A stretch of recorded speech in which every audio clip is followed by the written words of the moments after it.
What does it look like to become a great salesperson? Especially if maybe you're listening to the podcast and you're thinking, I don't know the first thing about sales. But you're looking at your revenue numbers and knowing that, man, if I'm going to actually grow this thing, I have to learn how to sell better. Well, you're in luck. You can become a great salesperson, and we're going to be talking about it on today's podcast with Brad Compton. Brad's joining the show as a long-time friend.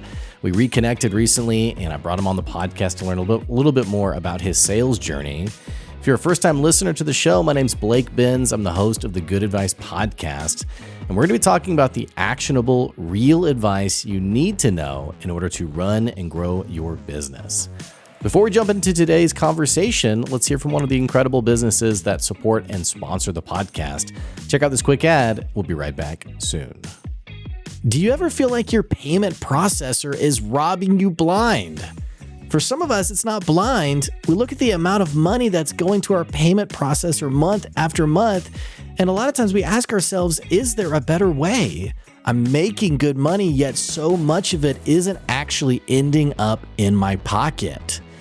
In the world of payment processing, in many cases, it's a cashless world, so you have to have a payment processor you can really trust. I personally am a big fan of Brad Norwood, who's the owner of PrimePaymentsUSA.com. Brad's a business owner himself. He knows all the challenges that come with running a business.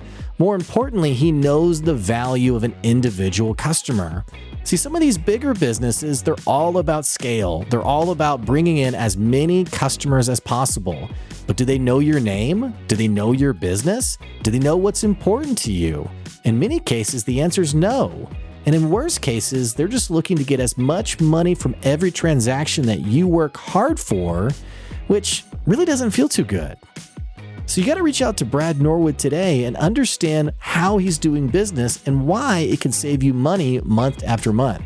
More importantly, you might even ask him about his zero-fee payment processing that he's offering to a select few of people. Go to PrimePaymentsUSA.com and start putting the money that you worked hard for back into your pocket. All right, Brad, man, it is so good to have you on the podcast. A little friendship reunion after many years. It's good to talk to you, man. Yeah, I think pulling up on a decade is a good line in the sand for us to go ahead and get back together at some point. Whenever I talk to someone who I haven't talked to in a decade, I always feel like at the end of the conversation, it's like, all right, man, I'll see you in 10 years again, but it's funny how life comes back around and you reconnect with people that, you and I never really lost touch because I know we've been active somewhat on each other's social media profiles. But it's good. It's really special to have you on the podcast. And for our listeners, we've just been catching up for like the last 20 minutes. So, it's kind of funny to now hit the record button and be like, hello. But Brad, maybe for the listeners, how about you share a little bit about who you are and what you do? Awesome. So I'll kind of start at the beginning and give the high level overview of kind of where I'm at professionally now, and we can kind of jump in from there. But, from meeting you at the University of Arkansas, I don't remember if you remember anything about my time as a student, but I managed to squeeze a 4-year degree into about 5.5 years up there. I do not remember that, but it reminds me of that quote though from Tommy Boy, where he's like, yeah, a lot of people go to college for 7 years. And he's like, they're called doctors, but My wife, who's an attorney, who spent about the same amount of time in school as I did, but has a JD, often likes to remind me of quotes like that for sure. A lot of learning in college, a lot of figuring stuff out. I think it's interesting. Prior to that, was addicted to a video game called World of Warcraft. So, oh my gosh, skills perspective, it's so funny. I forgot. Sorry, I don't mean to keep. This is a classic conference call, right? Where you're just like jumping in over the other person. I forgot that detail. All right, maybe I don't know if I actually knew that detail, but I feel like a lot of my friends growing up played this game at some point. So it's a funny connection. But anyway, man, go ahead. I didn't mean to interrupt you. No, you're fine. It's going to go better this way. Otherwise, I will literally just talk and talk and talk and talk. And so have a lot of fun in school. accrue a good bit of debt and realize like, hey, I'm going to need to go do something that I can work harder and see some better results from than kind of some of the generic stuff or just traditional stuff that's out there. And my dad, having been in sales most of my life, kind of felt like a natural entry point. My degree was in hospitality and restaurant management. And what I learned is that I don't want to work in a hotel or a restaurant. Isn't it funny too how you learn this like you're at the end of your college career? Like my degree was in biology and I was pre-med. And my senior year, I was like, I really don't like the idea of being a doctor. Which I feel like that's a common theme. Like people get to the end of their career or they're into their college education and they're like, wait a second, I don't want to do that. If you ever want to do a roundtable on the problem with college delivery and just the amount of things that we expect 18-year-olds to do around even if you take the loan situation out of it, because trying at that point with so little life experience to make a decision of that magnitude and expect it to stick and then expect it to stick and make you happy. It's just a little far-fetched. I think about it in terms of like, I wish there was a way that you could send your kids off, get them out of the house, start for them to like socialize and adult on their own and work and do some of these things, but not in the form of such a heavy financial and lifestyle, decision at that point. It's interesting because I started with the business college, got crossways with a professor and needed to get out of there. And then knew basically at that point I needed the piece of paper and I could go find something to make it work. So, you graduated, you had your degree, your dad had been in sales, and you were a glutton for punishment because you decided sales was the avenue you wanted to go, which for many of our listeners, for those who aren't really familiar with sales, sales is a major pain point. It's, in fact, when you look at many business owners in general, generating qualified leads, generating consistent revenue, all of this is one of the most, if not the most biggest sources of frustration for business owners. But it was attractive to you, or at least attractive enough to give it a shot, right? It was. And I was really fortunate. I was really, really fortunate. I went on a number of interviews, nothing that was really attractive. A lot of it was kind of the door-to-door, multi-level marketing sounding type stuff. And my dad was getting a sense for that and was like, let me put you in touch with somebody that owes me a favor. And like, candidly, it's about on the terms of like scale of favors, he was owed a really big one with something that had happened in the past. And so she was a VP of sales and great person, gave me an opportunity, got a chance to meet with the frontline director that I'd be working for, convinced him that, while I'm more junior than a lot of the folks that are on his team, I'm ready to work and make up for it. And the first 8 months was, I can tell you why your listeners have a pain point specifically with sales. That particular leader, awesome dude, not a great sales leader. Oh, man. For me to be at my number, I needed to close about 6 to 8 deals a month.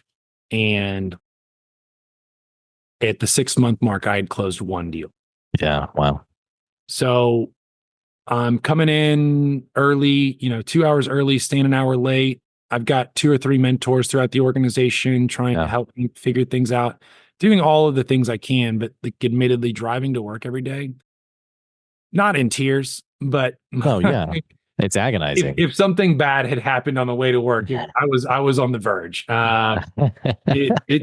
It's incredibly tough to go force yourself to do something that's difficult to do from a rejection standpoint, the phone gets really heavy when you haven't seen any success for a long time. And you know what's interesting about this too is, or at least in my experience with sales, is all you really see is the output or the lack of output.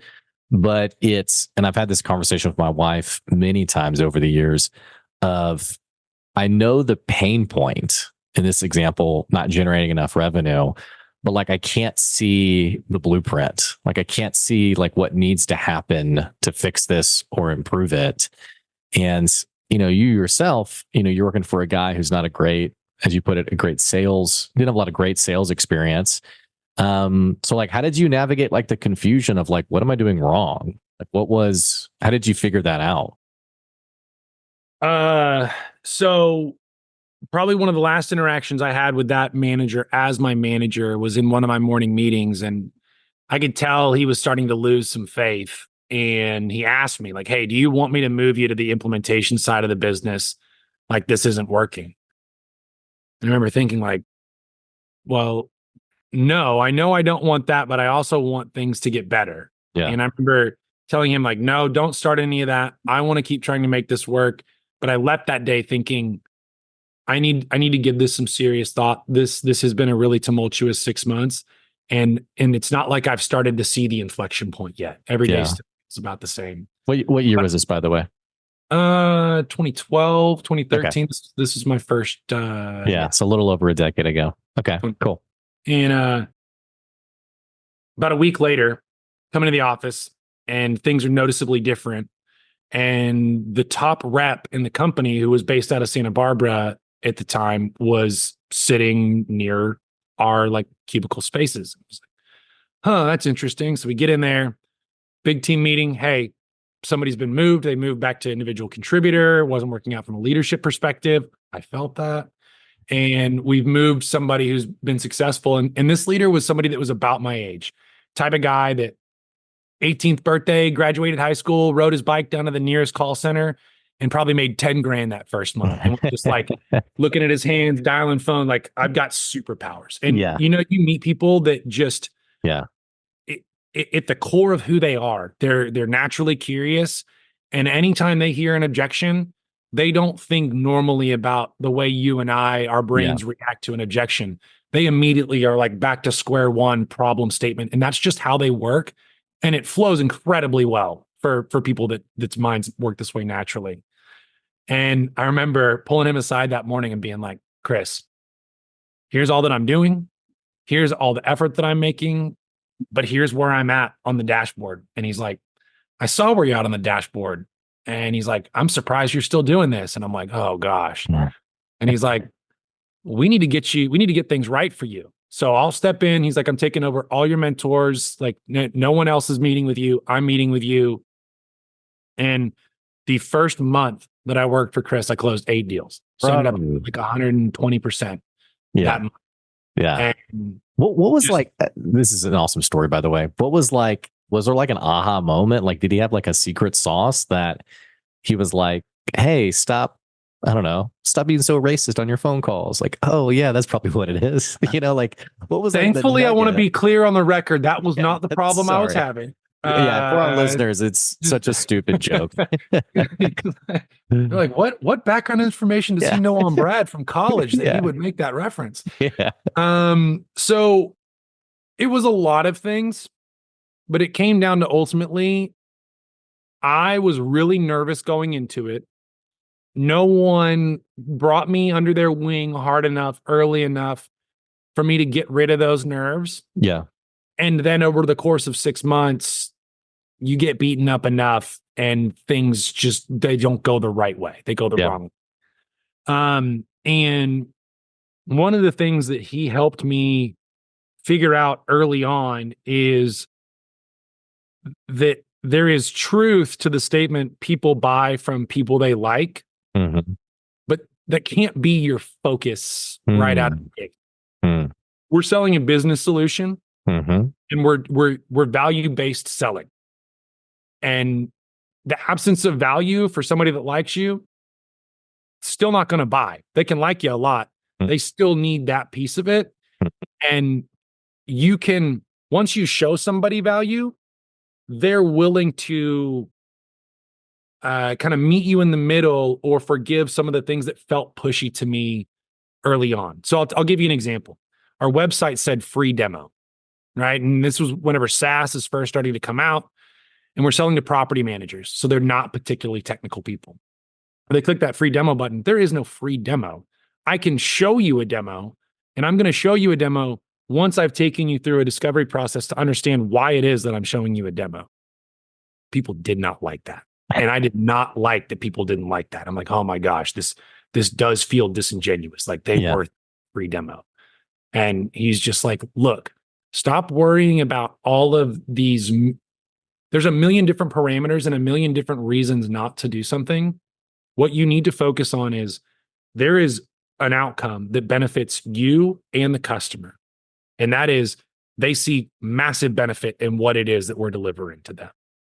And the only way that you get there at a consistent rate is to follow these actions. And these are non-negotiables. Hey, I know you hit free demo. I need to know what to show you in the demo in order to make it any level of value to you. And I need to be concrete in that.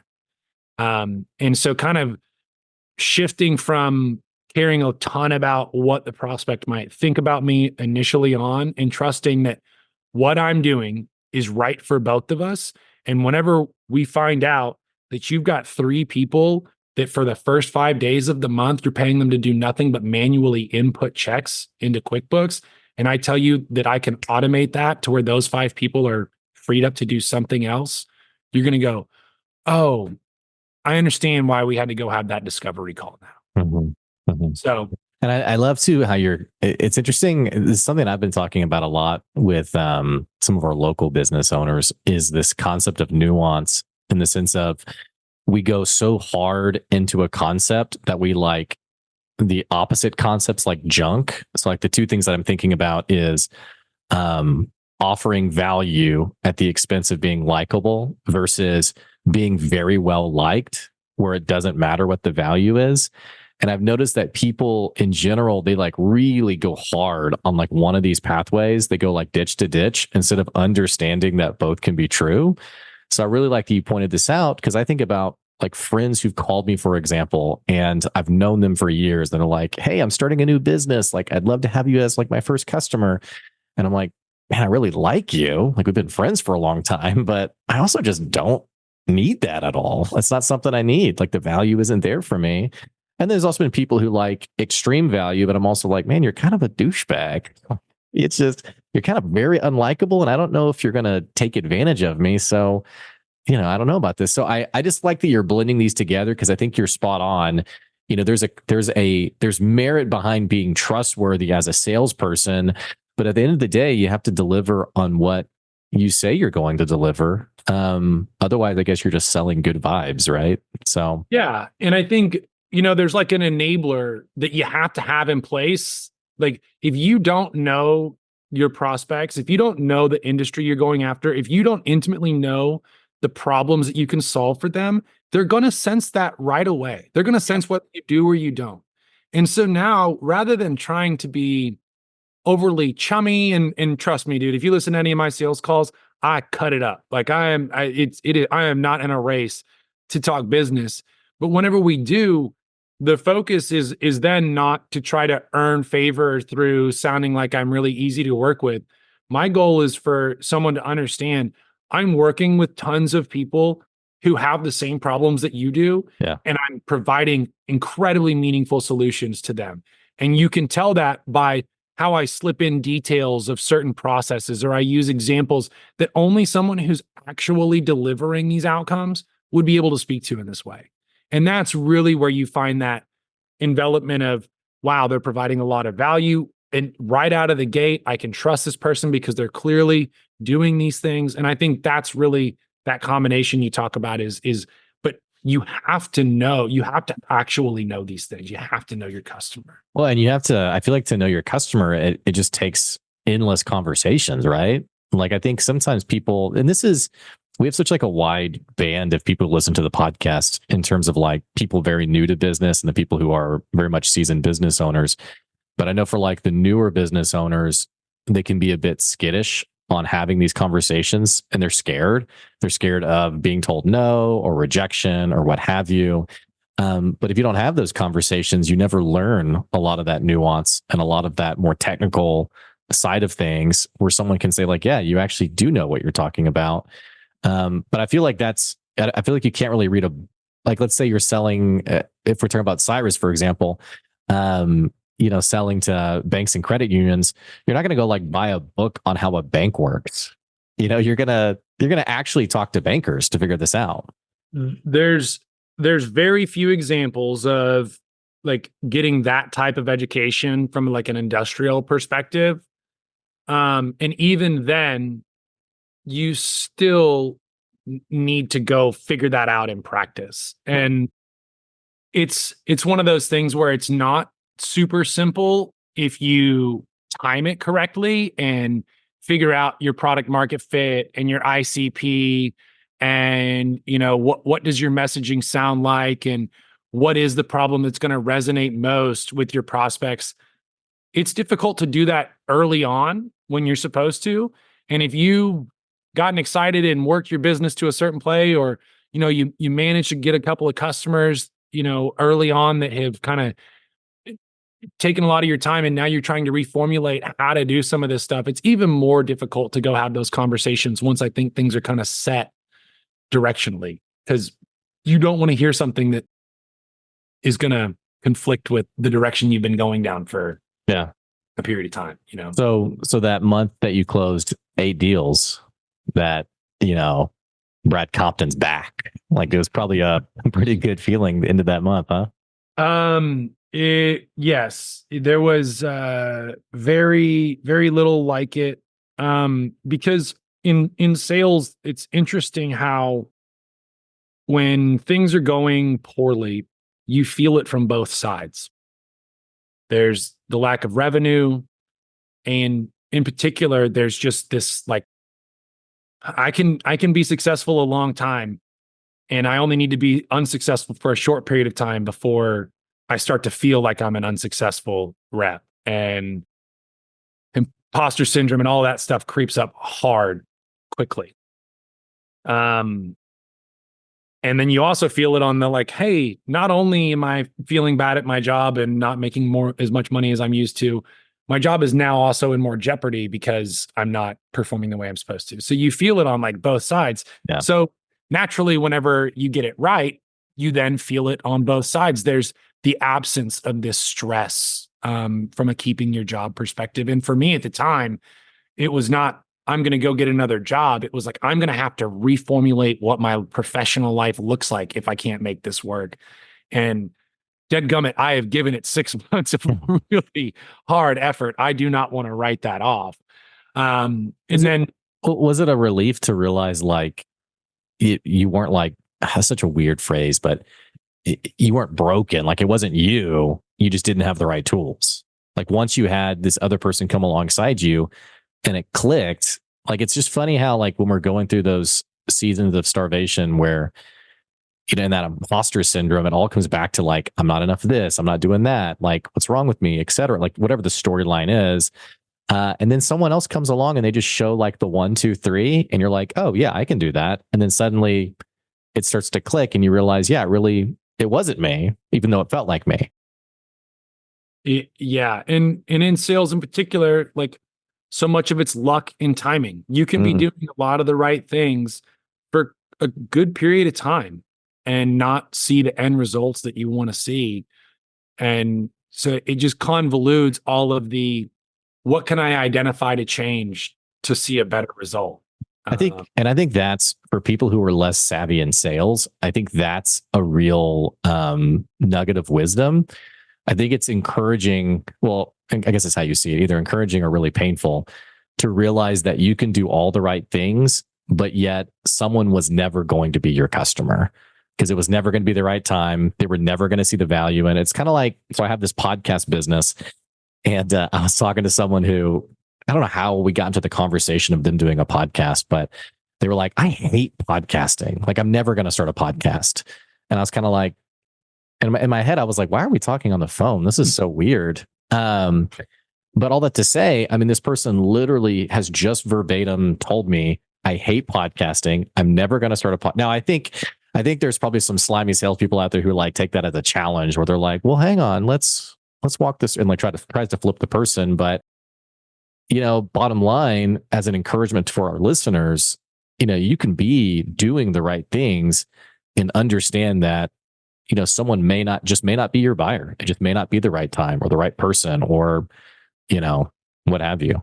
So, Yeah, if you're building a solid business, there should be lots of potential buyers, right? So where you don't like selling from a place of scarcity, it's really, really tough. And that's whenever you find yourself trying to convince people that don't want to be convinced.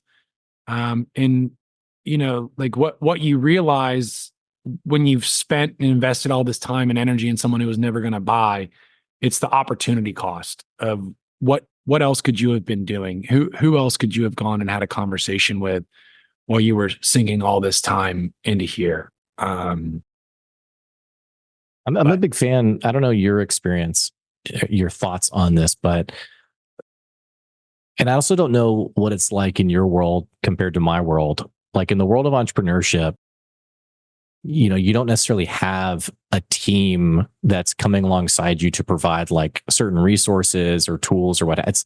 You're building the ship it's like you're building the ship while you started out in the middle of the ocean. Right. Because it very much is sink or swim. Like you have to bring in the revenue that pays the bills, feeds the family, what have you. And something that I'm a big fan of, I don't know if you've ever followed Todd Capone, big guy on LinkedIn. I've talked about him a lot actually lately, just because I've been in a big sales kick the last year or so. But Todd is really big into transparency and basically cutting to the chase from like the start of the conversation. And so since your resources are so limited as a business owner, you don't have the time to have the back and forth with somebody, or someone says, yeah, I'm kind of interested, but I'm not sure. And you follow up, you call them, they're on your calendar to reach out 4, 5, 6 times over the next however many months, all this energy you're spending. And then finally they say, hey, yeah, we're going with someone else, or they just say no, or they disappear, they just disappear into the void. Well, what Todd's really big on is being transparent from the get-go on problem to solve and price point. So, hey, this is the problem I solve. Is that a problem you have? And is it important to you to solve it? And then 2, this is what my price point is for me solving it. Is that something you want to spend? And he's really big too in like candidness of like, instead of having like kind of colorful language, not colorful, just language we're used to of like, yeah, tell me about like your operating budget or like what you're looking to spend here or what have you. Just being like, hey, is that the amount of money you want to spend? And if the person says basically no to these questions, then it's, hey, cool. Well, hey, I'm glad we saved each other some time. And now you skip the, 8 follow-ups. You can move on to the next person as opposed to like sort of that agonizing process. So I don't know if you have a reaction to that or your thoughts on that, but. So I think I may have said it in the lead up that we weren't recording, but I look at, I spend way too much of my time on LinkedIn. I have to for my job, searching profiles and stuff, but I see what's out there and I just constantly think there's got to be a better way. There's got to be a better way than this, like at a grand scale. I know we're coming up on time, but if you want me to talk about my views of the SDR process as an industry, I've got some hot support. I'd like to stop there for a second, only because on the podcast I do a lot of, without naming people, blazing certain strategies that are really mainstream but kind of silly. So yeah, I'd love to park here for a second if that is okay with you. I think it's one of those things where like we all know better. Mm-hmm. We all know how the rules should work. Yeah. We know that not everyone can drive down the right lane past all the cars that are stopped in the left lane to cut in at the merge point down there. If everyone tries to do that, it's mayhem. Yeah. And so in the early 2010s, we decided that we're going to go hire a bunch of out of college kids, not give them a true bag to carry, give them limited opportunity for real promotion, pay them very little so that we can just stuff as many of them into the organization as possible. And then we're going to give them tools for both automation and contact information. And so now we've, for all intents and purposes, have gone and filled each other's inboxes with a bunch of stuff that we don't want. And it's like, hey, you're spamming me. Well, look at your sales org. You've got an SDR team too. This is your same strategy. And we're all Spider-Man pointing at each other thinking, this isn't a great way to do things. Yeah. This is kind of an obnoxious way to get someone's attention. Yeah. And our current sales processes are littered with stuff like that. And so I love what you mentioned. Whenever I think about there's got to be a better way, stop wasting your own and the prospect's time. Stop trying to, people can tell when you're being sort of Weasley. And if you're representing a meaningful solution, then what you can do for someone at the outset should be a no-brainer most of the time. I'm going to provide you value by solving these two problems. Most customers pay about this much to solve these problems. Is that in the neighborhood? Does that type of value equation fit on your roadmap for the next year? Like, is this a conversation we want to keep having? And the response you're going to get from people after they recover from being caught off guard by someone being so refreshingly direct. Yeah. Like, even if it's like, I don't know, we would need to involve so-and-so to figure that out.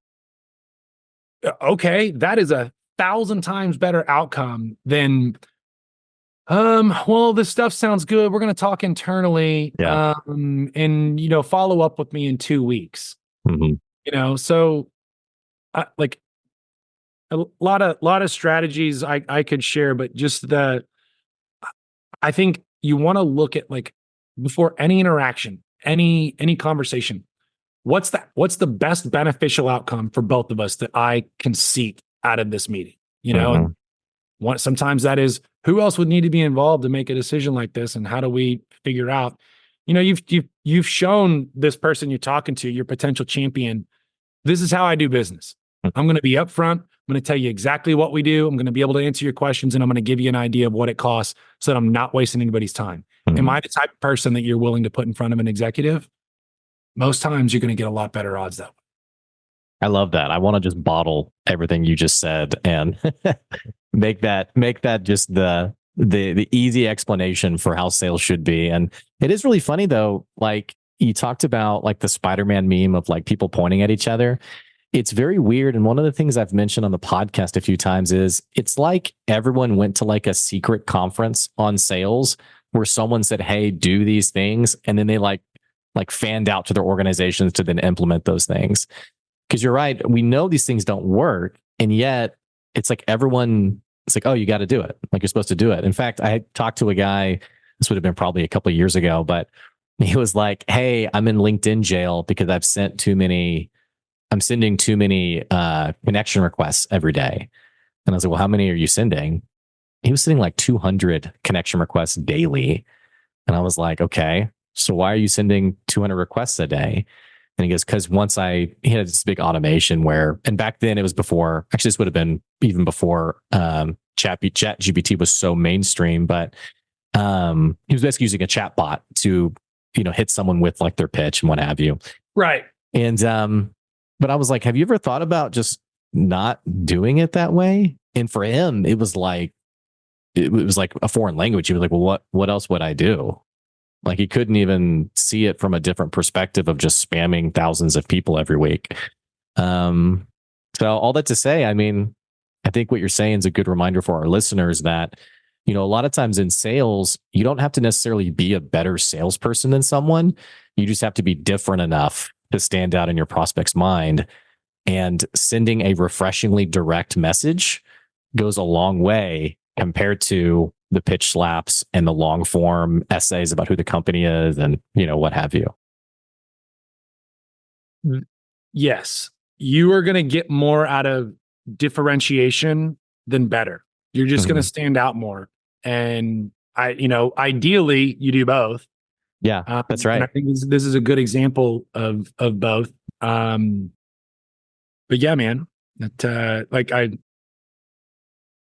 we got one company into my my background, but I loved all the conversation. I would be happy to go through more sometime, or we could have a more sales focused type conversation as well. Just kind of strategies. If there's a number of ways I think we could take it. Yeah.